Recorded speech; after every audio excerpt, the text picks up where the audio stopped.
barba. Ol tuğru olakon qarfıp qalyalı beriyalla baranda ahulluğa şeyle deydi ayt. Peygamberin qabrına ziyaret etmek doğruda, öyle sadaka vermek doğruda, namazdan sonra tesbih çekmek doğruda, Kur'an okuymak doğruda, haysi kitapta var, yine de başında atla. Muhterem Müslüman doğanım, hürmetli təsqondaqın.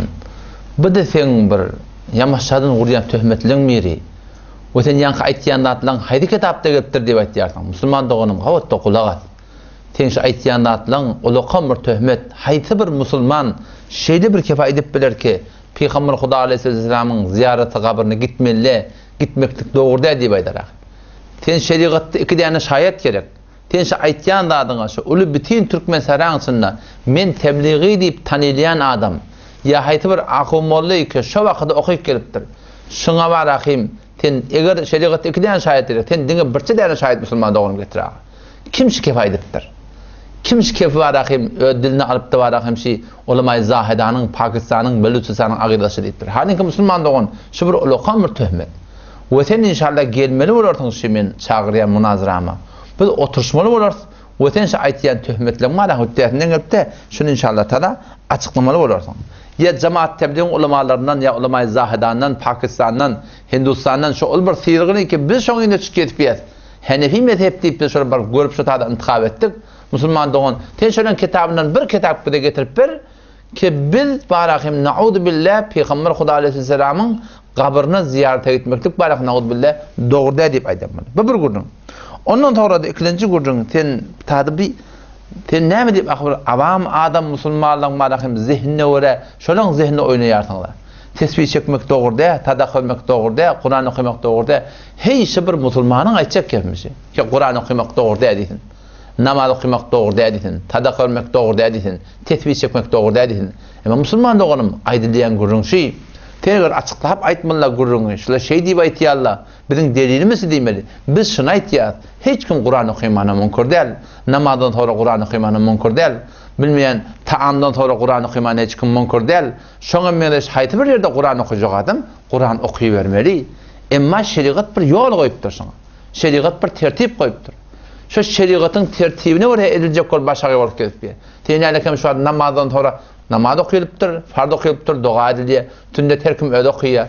Tünnetten sonra uyuşup dua etmeli diyen gurun Hanefi mezhepte nerede var? Tüsün bir de koydun, Hanefi mezhepte bağ divaydın, bizim gurrumu da yok. Biz de şu dua deyip bir tesbih çekme deyip aytıyar. Sen aytıyarsan ne amayı var deyip aytıyarsan? Men aytıyarsan ayvı şey, şu bizim kitaplarımızda yok. Şu bizim şeriatımızda, şu doğrultuda, şu tada, şu tertipte, şu tada yok Müslüman doğun. Hem sana ki Müslüman doğuldum, siz de kulak atın bana yanladım o da. Bizim onamada biz baramızda, o lokon tapla olur, diyorlar, yazık koyupturlar. Ki imam minbere çıkanla, hutbe okuyulup doğuğa, namaz okuymaklık ve keplemeklik haram deyiptirler. Hiç namaz okuyman haram yeri olur mu? İnelike biz tada şeriat namaz okuymalılar deyiptirler. Keplemek haram deyiptir, yani bana zikretmeklik, Kur'an okuymaklık, tesbih çekmeklik, salavati vermeklik, emir maruf etmeklik, şu zaten hem de Müslüman doğun haram deyiptir. Ne mi deyip haram deyiptir? Çünkü ştada ten marahim kepmece oturmalı deyiptir şeriat. Pes halavatın namaz okuyup olmuyor, halavatın Kur'an okuyup olmuyor, halavatın tesbih çekip olmuyor, halavatın marahim zikredip olmuyor. Belki şeriatın aytiyan cüreti izadı bereni oluyor. Ten şu adam bizim tamam edik yani ortada du.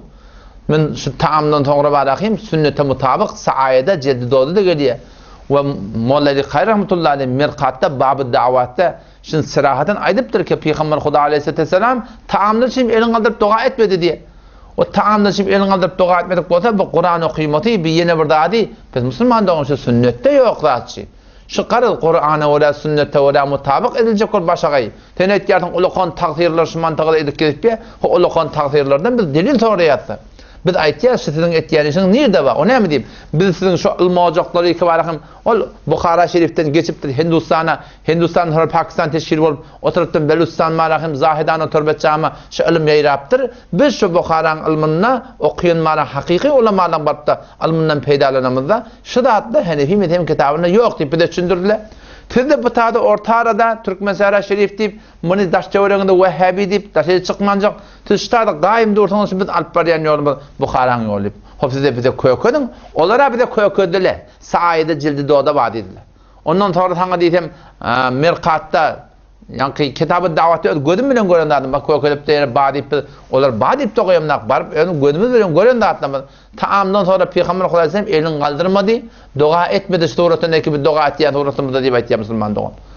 O zaman bakayım şu suratına yani bir avam feribi olmalı da Müslüman doğanım ten yani tesbih çekmek haram bilmeyen tesbih çekmek doğru da kim aytıyor tesbih çekmek doğru ten hala vatan tesbih çek şeriatı muvafık olan yerine emma sünnetten sonra iş tesbih çekmeli toran bir amin nimeli yamaşan bir Kur'an okuymalı yamaşan bir amin nimeli Hanefi mezhebinin kitabında getir bağladı bizde Müslüman doğan gurun yok ten adam aytıyor haydi kitapta geliptir diye aytıyor men senden soruyan siz ettiğin için delil gerek biz vakti şu ertene iki rekatında tokuyat iki rekat pard okuyat öğlen malakın bir suretini 10 rekat okuyat akşam suretini 5 rekat okuyat delil näme Peygamber şey diptir diýet indi bir adam gelip men 10 rekat okuyacak dese ertene mali näme diýip men 10 rekat okuyadım böyle Peygamber 10 rekat okuyadım okuyma diýmepdir ki o Müslüman doğan Peygamber men okuyjam ora okuy diptir bizim kitabımızda şu suretinde gelegli biz de şoňa okuymaly şonun artyk majetden şoňa diýerler hilaf sünnet Müslüman doğan haydi kitapta gelipdir diýip siz aýdyp bermeli bize sen şu wagtda